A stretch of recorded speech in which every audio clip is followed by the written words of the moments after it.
Olá, pessoal! Vamos começar essa nossa semana reforçando e revisando o conteúdo ainda do módulo 10, né, capítulo 29 e 30, que trata da biotecnologia. Veja, o nome já induz, né? Bio é vida. Tecnologia são ferramentas, são processos tecnológicos que se utilizam de uma matéria viva. Então, de acordo com a sua definição, pode ser o estudo e desenvolvimento de organismos geneticamente modificados e sua utilização para fins produtivos. Em geral, para fins produtivos, né? 2. Tecnologia desenvolvida a partir de conhecimentos de uma ou de várias áreas da biologia com finalidade produtiva. Então, quando a gente está falando de organismos geneticamente modificados, são organismos que possuem o que a gente chama de DNA recombinante, ou seja, que tem a genética ou parte de uma sequência genética, um gene ou mais genes, de um outro organismo que não ele. Então tem uma mistura aí do material genético, em geral, entre espécies diferentes. Agora, quando eu falo de um transgênico, ele é um OGM, porém entre gêneros diferentes. Então, quando a gente está falando, por exemplo, de um vetor viral, que é um vírus, né? Que esse gene do vírus passa esse ligar da bactéria, a gente está falando de um transgênico. Quando a gente está falando de um milho que é resistente a um inseticida, porque ele tem uma sequência genética, geralmente, de uma bactéria, são gêneros diferentes. Você está falando de uma planta e de uma bactéria, certo? Então, nem todo OGM é um transgênico, mas todo transgênico é um OGM.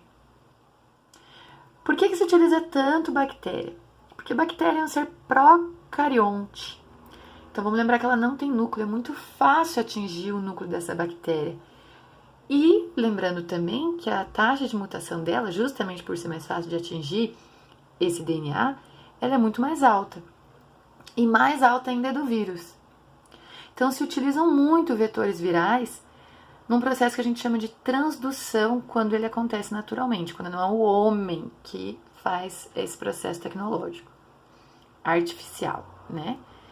Então, nós temos aqui um bacteriófago, que é um vírus que se propaga em bactérias.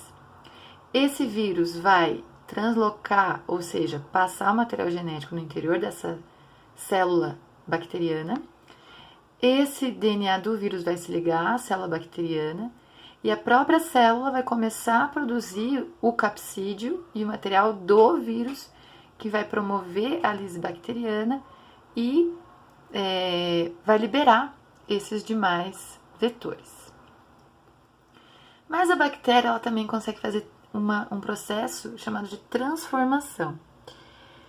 Uma bactéria libera o DNA quando ela se fragmenta, e esse DNA que está no ambiente pode entrar numa célula viva e aí fazer parte desse genoma dessa célula bacteriana que não tinha tido essa quebra. Então, veja, isso também é natural.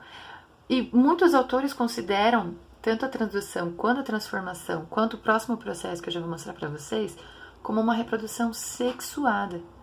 Não tem produção de gametas, como é observável, mas tem mistura do material genético. E a conjugação é um processo que você tem duas bactérias. Geralmente, uma das bactérias é virulenta e a outra não. Ou uma é mais resistente a antibiótico e a outra não.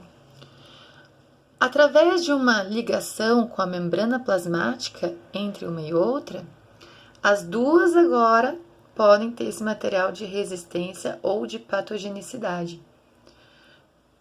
E vamos lembrar que a partir daqui a bactéria pode, por repetidas fissões binárias, passar adiante essa característica.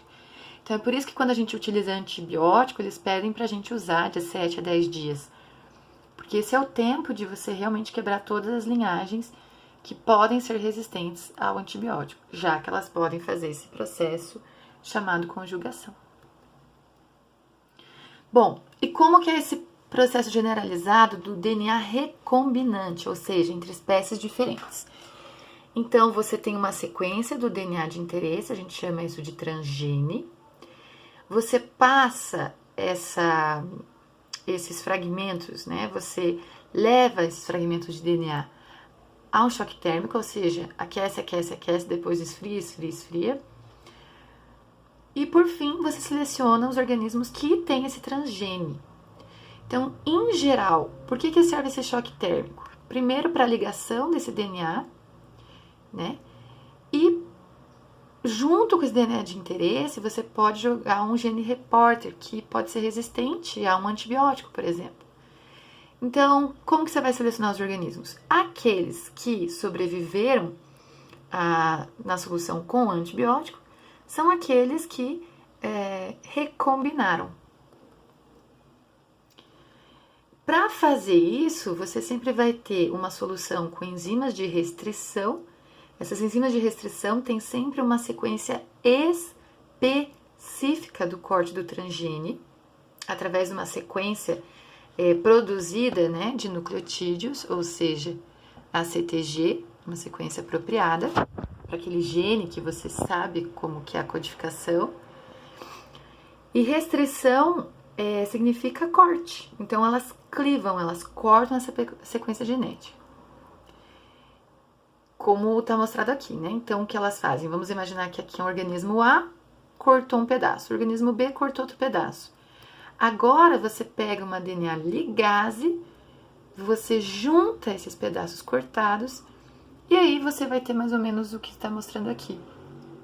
Então, veja lá, você tinha esse vetor aqui em uma bactéria, e você quer esse gene de interesse. A enzima de restrição clivou aqui, ficou com essa sequência.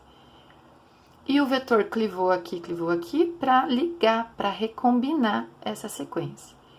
E aí você tem um organismo geneticamente modificado.